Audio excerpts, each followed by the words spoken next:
Hello students, स्वागत है आप सभी का हमारे यूट्यूब चैनल पर जिसका नाम है सौरभ क्लासेस फॉर हिस्ट्री। मैं सौरभ आप सभी का अपने इस क्लास में स्वागत करता हूं। आज मैं विजयनगर की सांस्कृतिक उपलब्धियों का मूल्यांकन इस विषय को लेकर उपस्थित हुआ हूं। तो चलिए बिना समय गंवाए हम अपने इस विषय को प्रारंभ करते हैं। विजयनगर की सांस्कृतिक उपलब्धियों का मूल्यांकन करें। विजयनगर की सांस्कृतिक उपलब्धियाँ दक्षिण भारतीय इतिहास में काफ़ी महत्वपूर्ण है। शासकों के संरक्षण एवं प्रोत्साहन के कारण विजयनगर की सांस्कृतिक गतिविधियों को नए आयाम प्राप्त हुए। इस काल में कला एवं स्थापत्य के क्षेत्र में अद्भुत प्रगति हुई। विजयनगर एक हिंदू राज्य था, लेकिन इसके शासकों ने उदार धार्मिक नीति अपनाई।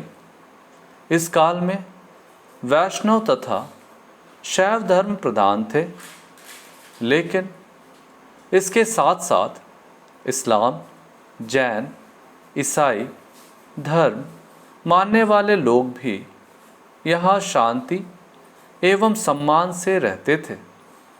सभी धर्मानुयायियों के साथ उदारतापूर्ण व्यवहार किया जाता था। राज्य धार्मिक मामलों में हस्तक्षेप नहीं करते थे, पर आवश्यकता पड़ने पर धार्मिक विवादों पर राज्य हस्तक्षेप करता था। यद्यपि विजयनगर के शासकों ने राज्य की ओर से शिक्षा की पर्याप्त व्यवस्था नहीं की तथा चोलों और पल्लवों की तरह राजकीय विद्यालय स्थापित नहीं किए, तथापि स्वतंत्र शैक्षणिक संस्थानों को दान एवं संरक्षण देकर शिक्षा के विकास में सहायता पहुंचाई। मठ, मंदिर, अग्रहार शिक्षा के प्रचार का कार्य करते थे।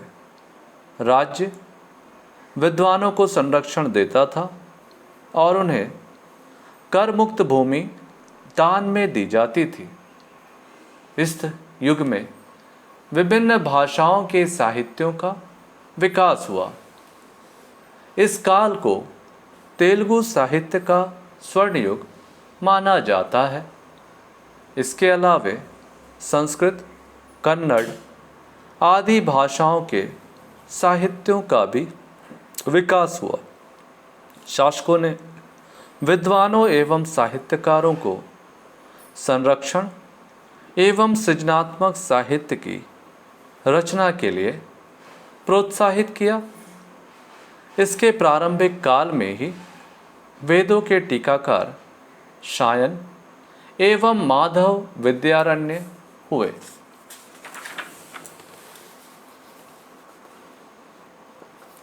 कृष्णदेव राय स्वयं विद्या एवं कला के संरक्षक थे। उन्होंने अपनी भावनाओं को तेलुगु एवं संस्कृत दोनों में अभिव्यक्त किया। उन्होंने जामवंती कल्याणम तथा आमुक्त माल्याद ग्रंथों की रचना की। तेनालीराम उस काल के विदूषक विद्वान थे। उनकी कृतियों में रोचकता, मनोरंजकता, पौराणिकता, संस्मरणों तथा चरित्रों का समावेश होते थे। उन्होंने पांडुरंग महात्म्य की रचना की। पेदना ने मनु चरित्र की रचना की।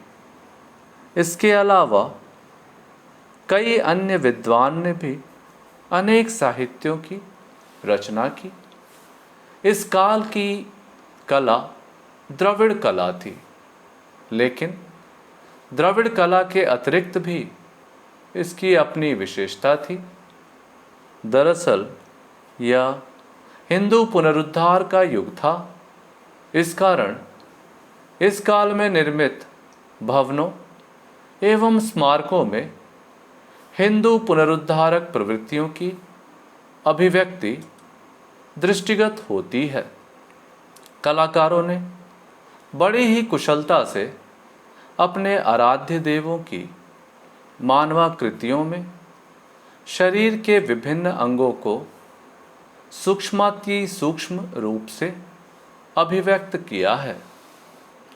विजयनगर की मंदिर संरचना एवं संगठन दोनों दृष्टियों से व्यापक थे। स्तंभ वाले विशाल कक्षों, मंडपों एवं अन्य भवनों का निर्माण करके पुराने मंदिरों का विस्तार किया गया। स्तंभ एवं मूर्तियां एक पाषाण खंड में उत्कीर्णित करके बनाई गई थी। इस काल के सर्वोत्कृष्ट मंदिरों में विट्ठल एवं हजाराराम मंदिर प्रमुख हैं।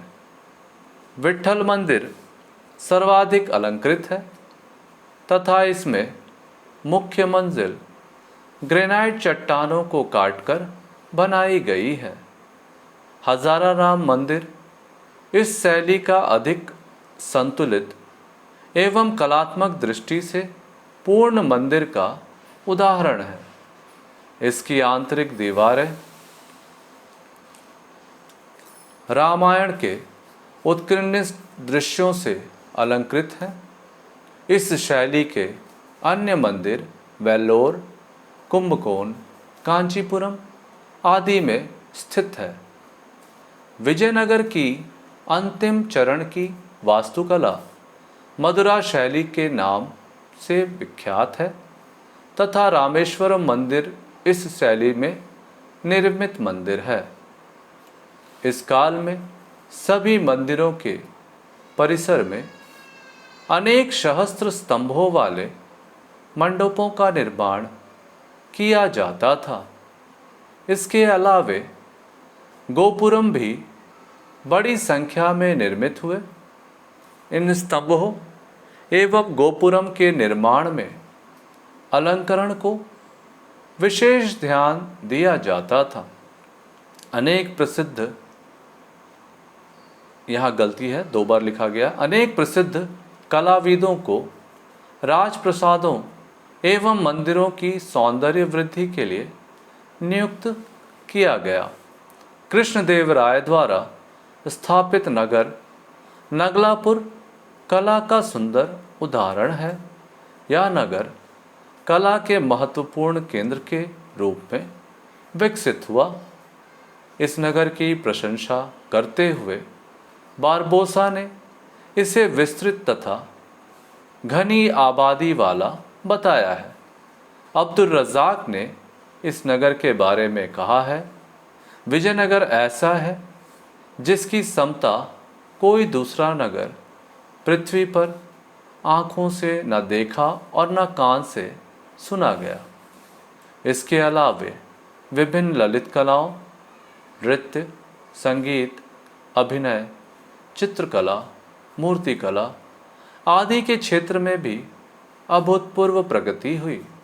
निष्कर्ष को देखेंगे। इस प्रकार उपरोक्त तथ्यों के अध्ययन से हम इस निष्कर्ष पर पहुंचते हैं कि दक्षिण भारतीय राज्यों में विजयनगर की सांस्कृतिक उपलब्धियां अत्यंत ही महत्वपूर्ण साबित हुई। राजकीय संरक्षण एवं प्रोत्साहन के फलस्वरूप संस्कृति को चरमोत्कर्ष पर पहुंचा दिया। इस तरह से हमारा यह विषय यहाँ समाप्त होता है। धन्यवाद।